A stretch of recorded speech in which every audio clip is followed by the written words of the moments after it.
เคបាទសួស្តីបងប្អូនបាទតើឥឡូវយើងមកនឹងតាក់ទិចនៅក្នុងការ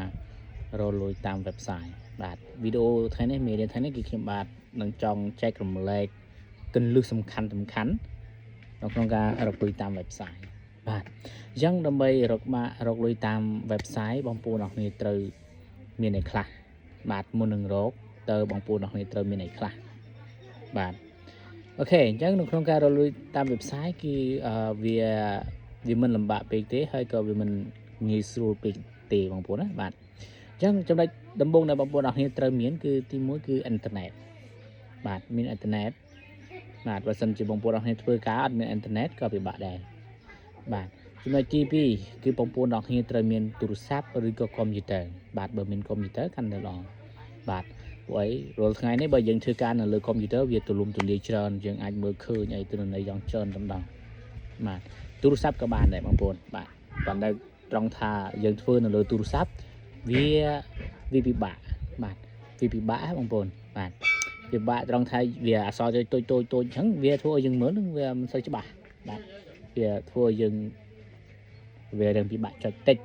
បើនៅលើកុំព្យូទ័រយើងស្រួលបាទអូខេហ្នឹងចំណុចទី2បាទហើយចំណុចទី3បា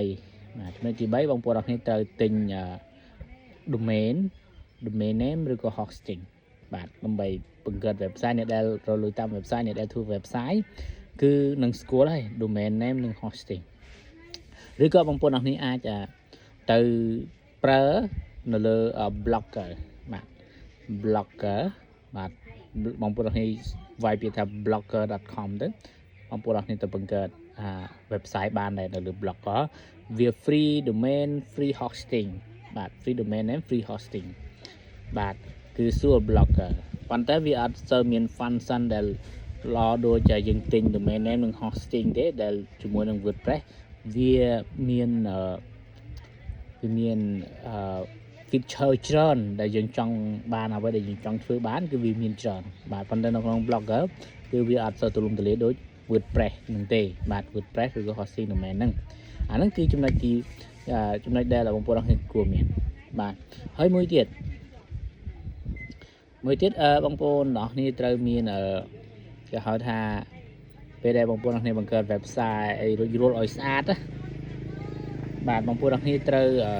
រៀបចំវាឲ្យស្អាតសិនបាទហើយរៀបចំតាំងពី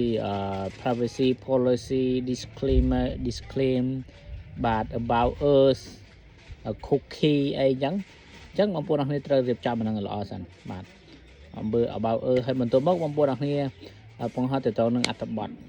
ភាសាអង់គ្លេសបើសិនជាបងប្អូនអរគ្នាជំនាញភាសាអង់គ្លេសសរសេរជាអង់គ្លេសវាកាន់តែល្អបាទវាកាន់តែល្អសម្រាប់យើងរកលុយតាមwebsite បាទនៅពេលដែលបើយើងនៅពេលដែល website បងប្អូនអរគ្នារៀបចំរួចរាល់អស់ហើយប៉ុស្តិ៍អត្ថបទអីហើយដាក់ភ្ជាប់ជាមួយនឹង Google Analytics ឬក៏ដាក់ជាមួយនឹង Google Search Console អីចឹងបងប្អូនអរគ្នាដាក់ឲ្យវា rank នៅលើ Google គេអាច search ឃើញបាទគេអាច search ឃើញនៅលើ website នៅលើ Google អញ្ចឹងណាបាទហើយបន្ទាប់ពី website បងប្អូនអរគ្នាស្អាតហើយបងប្អូនអរគ្នាភ្ជាប់ជាមួយ Google AdSense ឬក៏ Ad Network បាទរាល់ថ្ងៃនេះគឺ Google AdSense គឺវារៀងពិបាកបងប្អូនណាគឺអត់សូវបានអ្នកដែលភ្ជាប់គឺមិនសូវបានប្រហែលទេមិនសូវជួបបាទប៉ុន្តែបើសិនជាបងប្អូនអរគ្នាភ្ជាប់ជាមួយនឹង Ad Network ដូចជា Adstaria Mozitech Popular Ad អីហ្នឹងគឺដាក់ទៅជួបលឿនវាអត់គិតទៅត្រង់នឹងរចនារបស់វាទេអាហ្នឹងគឺជាអ្វីដែលខ្ញុំបាទចែកចម្លែកជូនបងប្អូនទាំងគ្នានឹងប្រហែលចំណុចដែលខ្ញុំបាទបានរៀបរាប់ជូនបងប្អូនទាំងគ្នាគឺជាអ្វីដែលបងប្អូនទាំងគ្នាចង់ដឹងបាទនេះគឺជាការរៀបរាប់ត្រួសឲ្យបងប្អូនទាំងគ្នាដឹងមុននឹងការរកលុយតាម website បាទនេះគឺអ្វីដែលបងប្អូនទាំងគ្នាគួរមានណាបាទអូខេអញ្ចឹងវីដេអូនេះបើសិនជាមានការគាំទ្រពីបងប្អូនទាំងគ្នាច្រើនបាទបងប្អូនទាំងគ្នាមើលច្រើនឬក៏បងប្អូនទាំងគ្នាគាំទ្រគឺលោកគ្រូខ្ញុំបាទនឹងចែករំលែកបន្តទៀតបាទ